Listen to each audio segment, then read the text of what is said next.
Spider-Man Brand New Day débarque enfin au cinéma après 5 ans d'attente et de nombreuses galères, mais est-ce que ce film en vaut réellement la peine? C'est pour moi l'un des films les plus marquants de l'année, mais surtout l'un des meilleurs films du MCU dernièrement. On est sur un total renouveau pour le personnage incarné par Tom Holland, puisque cette fois le film arrive à faire tout ce qu'un film Spider-Man doit faire. Et je peux le dire facilement, mais c'est pour moi le film Spider-Man qui a le plus de cœur. Visuellement c'est une totale claque. Alors oui, il y a quelques plans en CGI qui peuvent laisser à désirer, mais pour moi c'était une dinguerie. La photographie est magnifique, les couleurs du costume de Spider-Man ressortent enfin. On n'est plus sur un rouge qui est flashy, là on est vraiment sur un très beau costume. Même dans les décors sont assez variés, je trouve qu'il y a différentes nuances de couleurs et finalement je trouve ça magnifique. New York est vraiment vivant et ça fait du bien de voir un New York aussi coloré, aussi vivant qu'on n'a jamais eu l'occasion de voir dans la trilogie de Tom Holland, trilogie qui était catastrophique d'ailleurs, même si je l'aime beaucoup sentimentalement, pour moi c'est une catastrophe. Et enfin, après plus de 10 ans d'attente,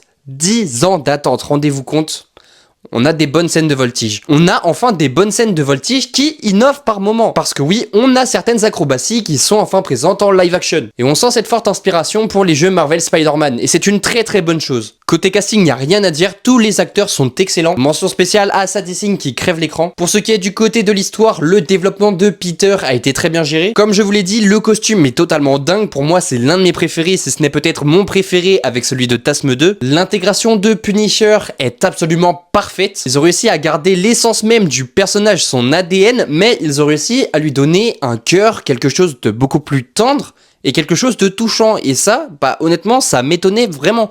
Et au final, je trouve que c'est une très bonne chose. Bon, je vais pas vous faire de schéma, mais le film est vraiment le top 1 des films de Tom Holland parce que c'est le meilleur film qui a jamais été fait avec Tom Holland, attention. En même temps, vous me direz, c'est pas compliqué, parce que la trilogie Home, vraiment, elle était pas très bien. Mais ça, pardon, mais c'est de la faute de John Watts. Là, je suis désolé, il est indéfendable. Cependant, il y a quelques manquements sur le développement, notamment de Peter Parker. Je parle, bien évidemment, de quelques petits détails, mais qui sont quand même assez importants. Bon, personnellement, j'en ai pas forcément tenu compte, mais voilà, c'est quand même important de le notifier. C'est des choses qui sont importantes à l'histoire de Peter Parker. Je trouve que c'est un chouïa décevant de ne pas avoir eu plus de temps d'écran pour quelques ennemis de Spider-Man, parce que hormis des apparitions de 5 secondes, sinon il n'y a rien du tout. Et bon, côté BO, oui, la BO est pas très marquante parce qu'elle reprend globalement les thèmes principaux de la trilogie Home. Bon, Michael Giacchino arrive à ajouter une petite pointe dramatique quand même à la BO, ce qui la rend assez agréable à écouter quand même. Et oui, la BO ne sera pas forcément au niveau de la BO légendaire qu'Hans Zimmer a pu nous livrer avec Tasme 2, parce que cette BO est inégalable. Mais outre ces détails, pour moi, ce film était une dinguerie. Certes, ce n'est pas forcément parfait, mais c'est un très